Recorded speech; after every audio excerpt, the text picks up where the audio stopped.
ખવડાવવા અમે આવ્યા છીએ, આ તો ખાય જ છે રોજ. રાજાએ પાઠ કર્યો, એમને ત્રાંબાનો પાઠ કર્યો ચાંદી કરતા. રાજાએ પાઠ કર્યો, એમને ત્રાંબાનો પાઠ કર્યો ચાંદી કરતા ઘટ્યો. ચોથા યુગમાં બલિ રાજાએ પાઠ કર્યો, માટીનો કર્યો, એનેથી ઘટ્યું. અને બલિ રાજામાં બાપુ કર્યું બંધ. એટલે અપલખણા આજે છે એવું ન વિચારતા, ઠેઠથી અપલખણા તો આવ્યા જ છે, હાલ્યા જ આવ્યા ઠેઠથી. પણ કોઈને કીધું નહીં. પણ મહાપુરુષો જે જ્ઞાની પુરુષો સનાતન ધર્મના જે ગોઠી હતા, અધિકારી હતા, એ સમજી ગયા કે કોઈને કાળા ધોળા ન કહેવાય, આને બંધ કરી દો. આ સમય આવશે તેથી આની શરૂઆત કરશું. બલિ રાજામાં બંધ કર્યું. અખિલ બ્રહ્માંડના માલિક કૃષ્ણ પરમાત્માને એમ થયું કે આ કાલની પેઢીને ખબર કેમ પડશે પાઠ આને કહેવાય. પાઠની પરંપરા જીવતી રાખવા માટે રામદેવજી બાપાને જન્મ લેવો હતો, પણ લે ક્યાં? એવું ઘર તો હોવું જોઈએ ને, કોઈ પુણ્યશાળી, કોઈ ભજનાનંદી ઘર. એટલે આ ગાંઠિયા મને નહીં હોવા દે.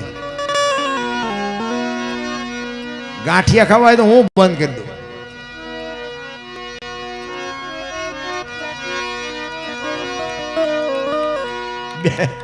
બે નો હાલે.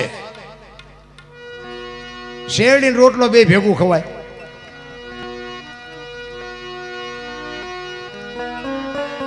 અમારી આ જ દિશા છે બાબુ. તમને સાંભળવાની ભારે મોજ આવે, ભારે મોજ આવે. પહેલા સાંભળો જ ખરા, ખાશો સાંભળશો.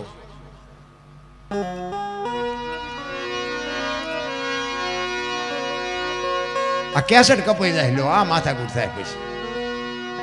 પછી આમાં રામાપીર બોલવાને બદલે હનુમાન બોલી જાય તો પછી હવે ફોન કરે કે રામાપીર આવે કે હનુમાન આવે. કારણ કે આમાં બધા સાંભળવા ન બેઠા હોય, અમુક અમુક તો ચા ભૂલ આવે છે, હાટું બેઠા હોય.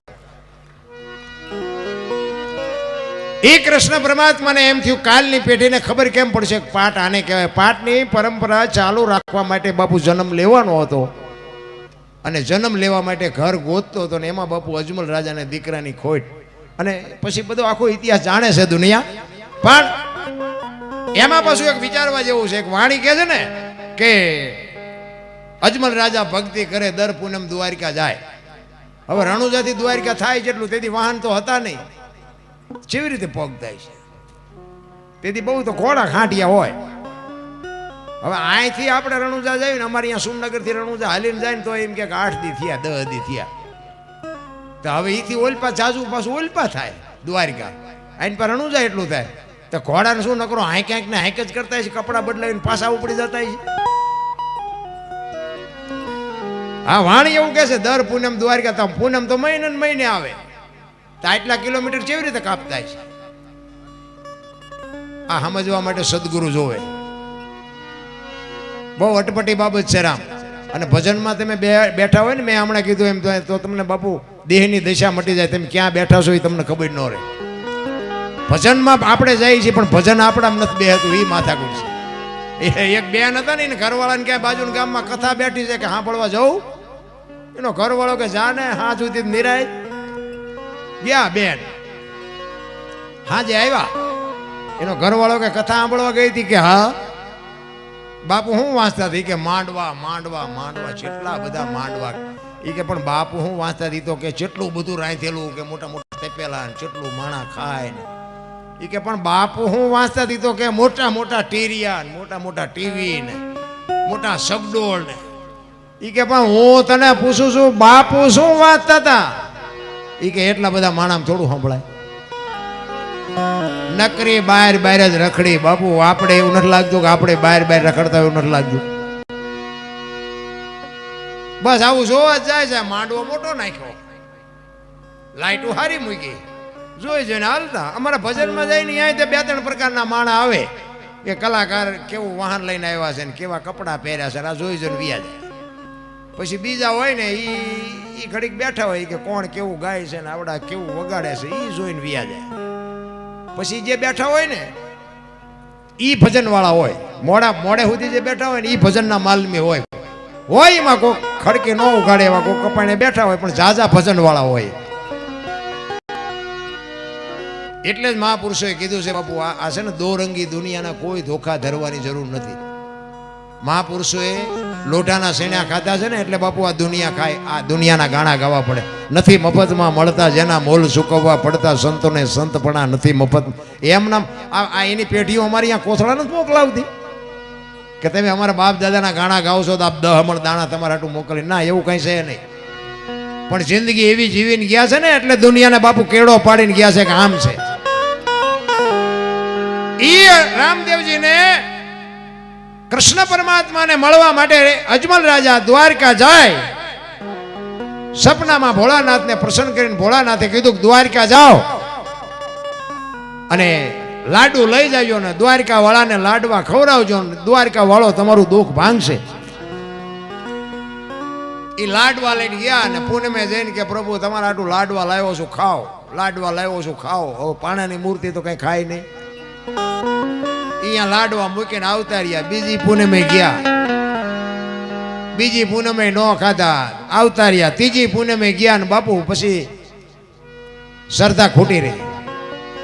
એ કે આમ નામ કેટલી પૂનમો આ લાડવા બગાડવા, નથી હા કહેતા, નથી ના કહેતા. બાપુ પાણીની જારી હતી ને ઠબકારી ભગવાનને. એમાં પૂજારી જોઈ ગયા. એ કે હે ભગત શું કરો છો? ઈ કે ભગવાનને લાડવા 3 પૂનમ થી લાવું છું, બગાડે ખાતા નથી. ઈ કે આ ભગવાન ખાય તો કે ભગવાન તો આ તો દુનિયા પગે શું કામ લાગે? ઈ કે હા તો આ ભગવાનને જોવા છે તો કે હા તો કે આ દરિયામ છે. એને એમ કે દરિયામ જાય ને મરે ત્યાં બલા જાય. અને એક પૂજારી ઉપર વિશ્વાસ મૂકી અને અજમલ રાજાએ બાપુ મને ખબર જ નહોતી કે ભગવાન આમાં છે. અને દોડીને બાપુ ધોબકો માર્યો ને અખિલ બ્રહ્માંડના માલિકે બાપુ હોનાની દ્વારિકા ઊભી કરી હોય એમાં દરિયામાં.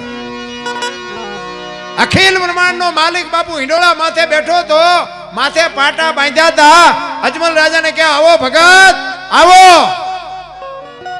અજમલ રાજા વિચાર કરે કે બીજું બધું ઠીક છે, ભગવાનના દ્વારિકાના મકાન ને બધું સારું છે, પણ એ કે આમને શું થયું હોય છે કપાળે આવડા મોટા પાટા બાંધ્યા? પગમાં પડી અને અજમલ રાજા કહે છે કે પ્રભુ આ માથે શું થયું તમને? એ કે ભાઈ મારો એક ભગત આવ્યો હતો, ભગતની શ્રદ્ધા ખૂટી રહી ને મેં લાડવા ખાધા નહીં ને એમાં એને કે મને એક પાણીની જારી મારી, થોડુંક વાગી ગયું અને અજમલ રાજાની આંખોમાંથી ધારું થઈ ગયું. અરે પ્રભુ પ્રભુ એ જારી મારવા વાળો નાલાયક માણા હું જ છું, બાપુ મને માફ કરો. પગમાં પડી ગયા હો અજમલ રાજા. કાંઈ વાંધો નહીં અજમલ, બોલ તારી ભક્તિ ઉપર હું પ્રસન્ન થયો છું, બોલ શું જોઈ છે? ચોથા આંસુએ રડતા રડતા અજમલ રાજા કહે છે કે પ્રભુ મારે શું જોઈ આપ જાણો છો. આપ બધી વાત આખી તમે તન કી જાણે મન કી જાણે, જાણે ચિત્ત કી ચોરી. એનેથી શું છુપાવી આખી દુનિયાની બાપુ તારા હાથમાં છે દોરી. મારે તને શું કહેવું? એ કે મને બધી ખબર છે પણ તારા મોઢે મારે સાંભળવું છે. એ કે પ્રભુ એક દીકરાની હવાસેર માટીની ખોટ છે. અને પ્રસન્ન થઈ અને અખિલ બ્રહ્માંડના માલિકે કીધું કે જા ભગવાન તને દીકરો આપશે. અજમલ રાજા હાલતા થયા વિચાર આવ્યો, ભેરવો રાક્ષસ બાપુ એને યાદ આવ્યો કે જે ભગવાન દીકરો આપે જેવો તેવો હોય નહીં, પણ જો ભગવાન આવે ને ભેરવાનું જો આ પૂરું કરે ને તો મારી પ્રજા ત્રાસી ગઈ છે. પાછા વળી અને અજમલ રાજા કહે છે કે પ્રભુ તમે મારો દીકરો થઈને ન આવો. તેથી અખિલ બ્રહ્માંડના માલિક મીંડો દાંત કાઢવા હો. કૃષ્ણ પરમાત્મા કહે છે કે સાહેબ સબકા બાપ હે અને બેટા કિસી કા નહીં. બેટા હો કે જન્મે વો સાહેબ નહીં. હું આખી દુનિયાનો બાપ છું, હું કોઈનો બેટો ન થાવ, પણ તારી ઈચ્છા છે ને હું 6થા દિવસે કે પાદરો આવીશ ને કંકુના પડશે, તેથી તું નક્કી કરજે કે હું આવી ગયો, બાકી દીકરો થઈને જન્મ નહીં લઉં. અને એ અખિલ બ્રહ્માંડના માલિક જદી અહીંયા આવ્યો તેથી બાપુ શું બાપુ રણુજાન પોકરણ ગઢમાં જે વાજા વાગ્યા હશે ને એ વધાયો વેકાણી હશે, શું ચિત્ર હશે. અને પછી બાપુ રામદેવજી બાપાએ આ પાઠની પરંપરા ચાલુ કરી અને તમને અને મને સંકેત કર્યો કે મારા નામનો પાઠ કરવાનો, ચોખા ઘીની જોત કરવાની, ગુગળનો ધૂપ કરવાનો, ધોળી ધજા ચડાવવાની. ધોળી ધજા કહે છે મહાપુરુષો, ચડાવે છે બધા લીલી, શું કામ ચડાવી મને કઈ ખબર નથી, પણ મેં સંતોભાઈ એવું સાંભળ્યું છે કે ધોળી ધજાનું રામદેવજી બાપાએ કીધું છે કે ધોળી ધજા જોત ચોખા ઘીની, ગૂગલનો ધૂપ અને મારા નામના 5 ગાણા ગૌરવજી. હું કોઈ પણ 100 રૂપિયા હાજરી આપીશ. બાકી જોત ઉપર ભરોસો રાખજે, હું પ્રત્યક્ષ હવે નહીં આવું.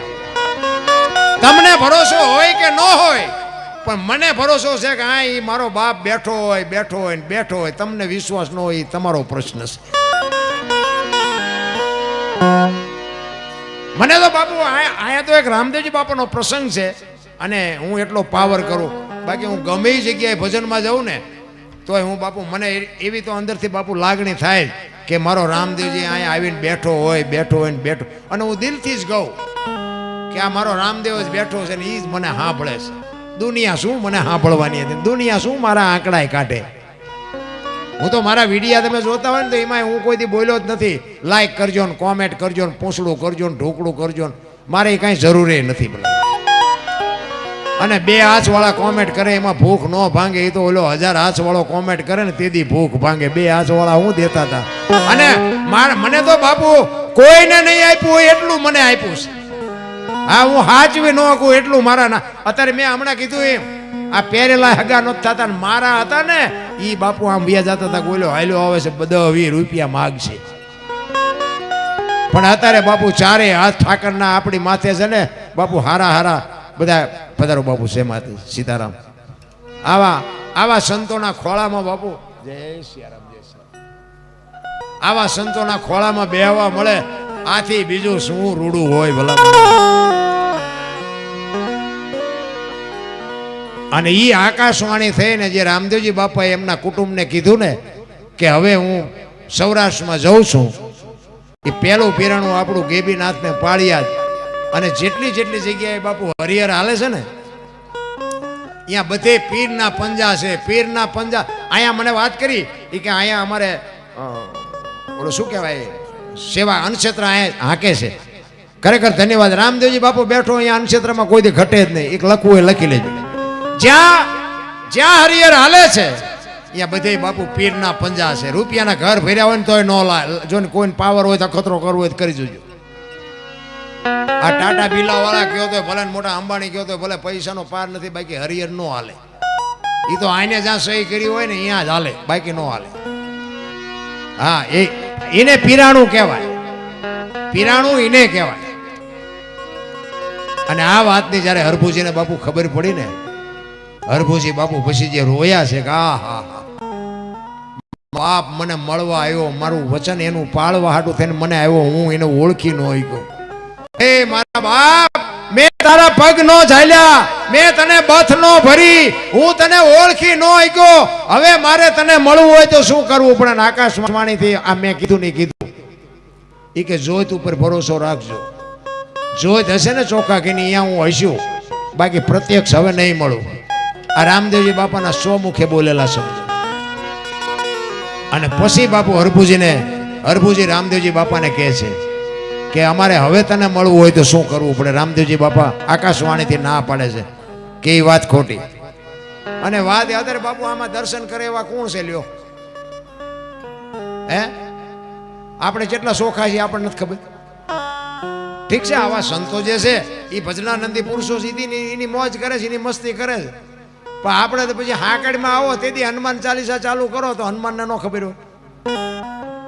અને એમ હનુમાન આવે તો રોજનો રિયાઝ જોઈએ. રામ 24 કલાકમાં એક ઘડી આધી મેં પુનિયાદ બાપુ 24 કલાકમાં જો કંઈક કર્યું હોય ને, બાકી ભાઈ હાકડીમાં અંધારામાં ગલીમાં હેલા જતા હોય અને એમાં હડકાયું કૂતરું હામું મળે અને પછી જે વાય હળી કાઢે અને પછી જે ધૂળના બાસકા ભરે ને પછી જે જે થાય ને ડાયરેક્ટ ઓનલાઈન હનુમાન ચાલીસા થાય, સીધી હનુમાનના કાને પડે. પણ રોજ કર્યું હોય તો બાપુ એનો કંઈક તમને મને ફળ મળે. બાકી તો બાપુ આપણે ભી પડે તારે જ ભજવાની વાત. બાકી હું તો એમ કહું છું કે હોય ને ભલે ભગવાને જેટલું છે ને અને આપ્યું જ છે બધાય. આ તો આપણને શેઠો નથી ને કોઈને કાંઈ ઘટતું નથી બાપુ. વાહન મકાન રૂપિયા કોઈને બાપુ કાંઈ ઘટતું જ નથી, પણ શેઠો નથી. મને ઘણા એમ કે તમારું કે હાલ્યું છે ને તમારું હાલ્યું, પણ મેં કહું તમારું ઊભું હોય કોને હું થકો મારું? તમારું ઊભું છે હાલે બધાયનું, કોનું ઊભું છે? પણ કોક અમને સાંભળે એ જોઈ નથી શકતા ને એમને કોઈ સાંભળતું નથી. આ માથા ઘૂરશે એમ એમ નામ તો આ સુધી પહોંચ્યા નહીં હોય મહેનત તો કંઈક કરી છે ને એટલે મહેનત કાંઈ કરવી નથી ને એમ નામ થોડો તમારો ને મારો મેળ પડે એટલે હરભુજી બાપુ રોતો રોતો કહે છે શું કહે છે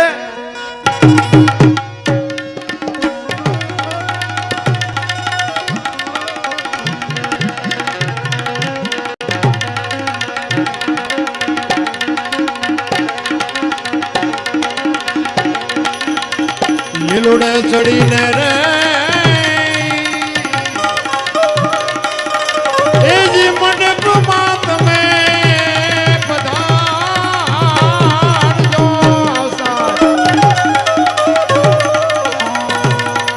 લીલુડે ચડીને રે એ અમારા મંડપમાં તમે પધારજો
આરતી જોજો રે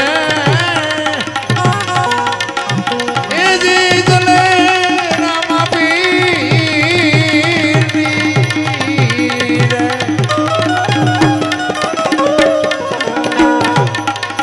એ પીરજી તમારા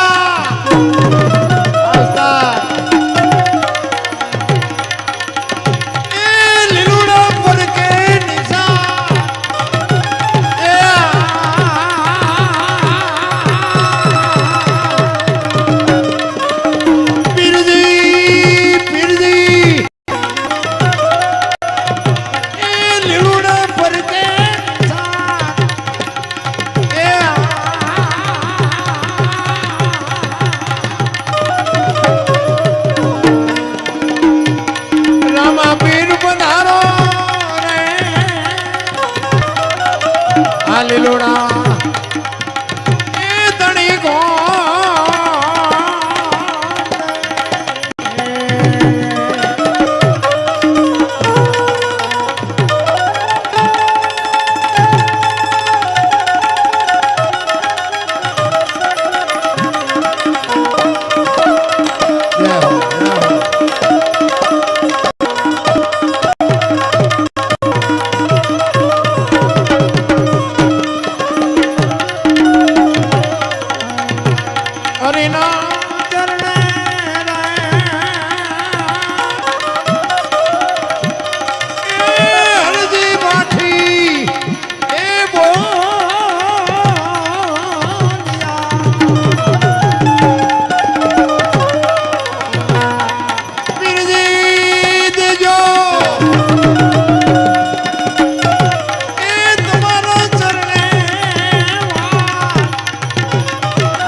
લીલોડા એ તણી ગો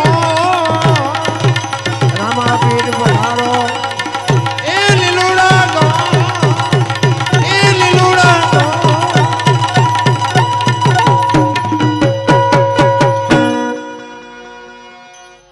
ઘણું બધું કહેવાની ઈચ્છા થાય છે મને ખબર છે તમારી ચાહના છે પણ આપણે એક ભાઈ ને આપણે સાંભળવા છે પછી તમારી જેવી મોજ કારણ કે મને ગુરુ મહારાજની કૃપાથી મારા મા બાપની કૃપાથી ઘણું બધું મને આપ્યું છે અને હું ક્યાંય લોભ કરતોય નથી પાછો હા મને જે આપ્યું છે હું દિલથી ખાનારા મળવા જોઈએ મેં આપ્યું છે ઘણું પણ નાખવું ક્યાં વાડીમાં ખાનારાનો હોય ચા નાખવું પણ આમ બાપુ એવો વર્ગ સામે બેઠો હોય ને તે અમને એમ થાય કે અમે અમારા આંતરડા તોડી નાખી ભલા મને અમારી પાસે કંઈક છે તે તમે અમને બોલાવો છો બાકી તો મને તો હું તો માણાને ત્યાં સુધી વાત કરું કે રાતના 2 વાગે તમારા ઘરે આવો અને તમારી શેરીનું કૂતરું તમને જોઈને જો પૂંછડી ન પટપટાવે તો મરી જવાય કૂતરું નથી ઓળખતું દુનિયા શું ઓળખે ભલામણા હે અરે મારો ધણી આવ્યો આ ખંભા સુધી બાપુ ઊભું ન થાય કૂતરું પ્રેમની જરૂર છે પ્રેમની પણ એ એમ કે આ તો ઓલો લુખેશ છે એને ક્યાં બટકું રોટલો નાખ્યો છે બાપુ એને ખબર છે એને કાંઈ નથી નાખ્યું અહીંયા પૂતરું નથી પૂંછડી પટપટાવતું પ્રેમ પ્રેમ બસ બીજી કોઈ વાત નથી ના તમે જો હું તો એમ કહું કે આપણી જનતા આપણને જેટલો પ્રેમ કરે ને આ તમામ જીવ બાપુ પોતાના સંતાનને એટલો જ પ્રેમ કરે છે આ કૂતરા કાગડા ભેંસું ભૂંડડા છે ને બાપુ ઈ જન્મ આપે ને હું તો એમ કહું છું કે આપણી માં કરતા ઈ ઝાઝો પ્રેમ કરે છે એ કૂતરી વિયાણીઓ અહીંયા પાસે જાજો ખબર પડે